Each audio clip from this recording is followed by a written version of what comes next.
വയനാട് വാഗേരിയിൽ നിന്നും പിടികൂടിയ നരഭോജി കടുവയെ പുത്തൂർ സുവോളജിക്കൽ പാർക്കിലെത്തിച്ചു. കടുവയ്ക്ക് പ്രാഥമിക ചികിത്സ നൽകി സുവോളജിക്കൽ പാർക്കിലെ നിരീക്ഷണ കേന്ദ്രത്തിലേക്ക് മാറ്റിയിരിക്കുകയാണ്. രാവിലെ 7 മണിയോടെയാണ് വയനാട്ടിൽ നിന്നും കടുവയെ പുത്തൂരിലെ സുവോളജിക്കൽ പാർക്കിലെത്തിച്ചത്. കടുവ ഏറെ ക്ഷീണിതനായിരുന്നു. മുഖത്ത് ആഴത്തിൽ മുറിവുണ്ട്. ഏതാനും ആഴ്ചകൾ പാർക്കിലെ നിരീക്ഷണ കേന്ദ്രത്തിലായിരിക്കും കടുവയുടെ വാസം. വയനാട് DFOയുടെ നേതൃത്വത്തിലാണ് കടുവയെ പുത്തൂരിലെത്തിച്ചത്. ഫസ്റ്റ് അതിനെ സ്ക്വീസ് കേജിൽ കയറ്റിയിട്ട് അതിൻ്റെ ട്രീറ്റ്മെൻറ്റ് രണ്ട് ഡോക്ടേഴ്സും ഉണ്ട്. അവരതിനെ മോണിറ്റർ ചെയ്യും. മോണിറ്റർ ചെയ്ത ശേഷം എന്താണ് അതിൻ്റെ പരിക്കിൻ്റെ എത്ര സിവിയറിറ്റി ഉണ്ടെന്ന് നോക്കിയിട്ട് അതിൻ്റെ ട്രീറ്റ്മെൻറ്റിൻ്റെ കാര്യങ്ങൾ നമ്മൾ സോർട്ട് ഔട്ട് ചെയ്യും. എന്നിട്ട് അതിൻ്റെ ട്രീറ്റ്മെൻറ്റ് ആണ് ഫസ്റ്റ്. അത് കഴിഞ്ഞ് നമ്മൾ ക്യൂബിക്കിളിലേക്ക് കയറ്റും. എന്തായാലും 60 ഡേയ്സ് മിനിമം വേണം closed observation.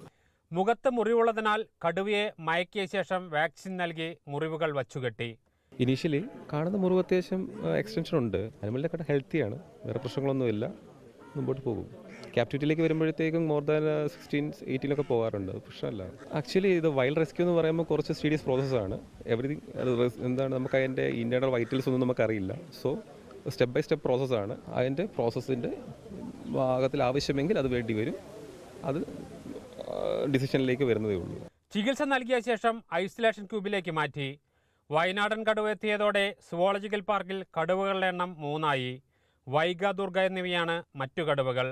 Reporter Jason, Thrissur.